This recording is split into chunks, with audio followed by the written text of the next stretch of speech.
Hello again. I'm sure that we have all seen that some universities are now issuing so-called trigger warnings in case students are unexpectedly exposed to disturbing material during their studies. This sort of thing includes novels, of course.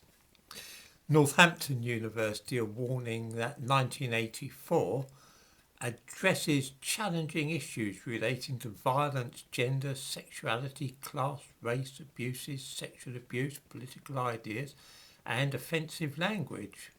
Well, yes, that's right. It was intended to be shocking and also to be a warning against censorship and distorting history. In the description to this video, I give a link to a news item about this. I want to talk about something similar but slightly different this morning, which is the way in which old children's books are being rewritten without telling people that this has been done, so that things which might worry or upset modern readers are removed and replaced with less shocking images. Incredibly, the school stories of Enid Blyton have been heavily targeted in this way. Now, of course, I'm sure we all know that thinking of Enid Blyton, the gollywogs have been removed from modern editions of the Noddy books and replaced with goblins. But this is something quite different. There is no racism or homophobia to be found in the Mallory Towers school stories of Enid Blyton, nor the twins at St Clair's or the naughtiest girl in school either. The problem is the violence. No, I'm not joking. Perhaps you wonder what sort of violence there might be in stories set in an English girls' boarding school in the late 1940s. Here's what I'm talking about. Here's a 1972 edition of the first term at Mallory Towers.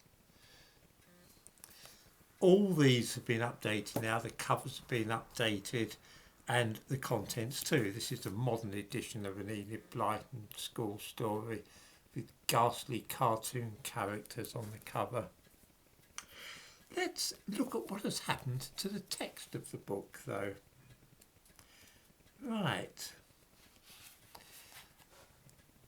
A spiteful girl called Gwendolyn has pushed a weaker girl under the water in a swimming pool, and the protagonist of this series, Daryl Rivers, is infuriated.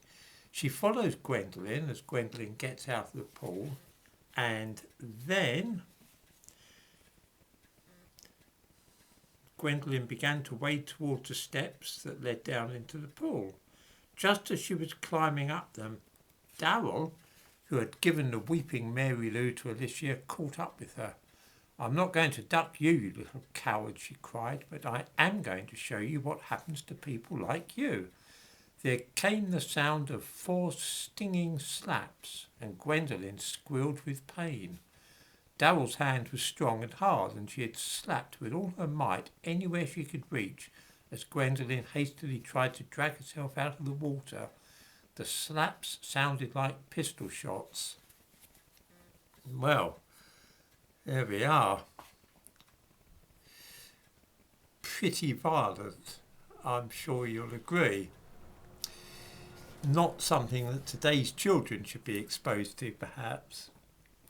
In the latest edition of First Term at Mallory Towers, we have, instead of the sound of 4 stinging slaps, there came the sound of Gwendolyn's squeals as Daryl shook her roughly. There we are. That's a little bit more acceptable, isn't it? Nothing there to upset children. The people that have edited these books now and rewritten them don't even like the idea of a child thinking about being aggressive or violent. So we have here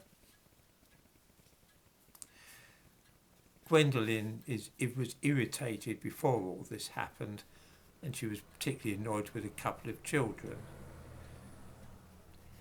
Sally laughed too, and that made Gwendolyn angry. how she'd like to slap them both. But Miss Winter had always said that a little lady kept her hands to herself. Anyway, it would be decidedly dangerous to slap Alicia. Yes, all that's been changed in the modern version to how she would like to scold them both, and that it would be dangerous to scold Alicia, which is absolutely absurd. I could detail many similar examples of this kind of thing happening with new editions of children's books. It's not only in Enid Blyton books which are given this treatment is meted out, but I happen to have these handy. I wonder if the publishers are concerned that if they didn't take these steps, then children reading the Mallory Towers books would start lashing out at their school friends. It might actually provoke violence. This is all of a piece with trigger warnings for books like Jane Eyre and Great Expectations, the assumption being that children and teenagers today simply must not be exposed to anything which might possibly upset or disturb them. Even dubious names have been removed from Enid Blyton's other books, lest they might corrupt children. The Faraway Tree books, I'm sure that some viewers will remember them from their own childhood, the stories of the Faraway Tree. They've always been hugely popular with children, and they still are. When they were written in the 1940s, the children in them were called Fanny and Dick. These names are now considered too disgusting for modern children, and so in new editions the protagonists are called Franny and Rick.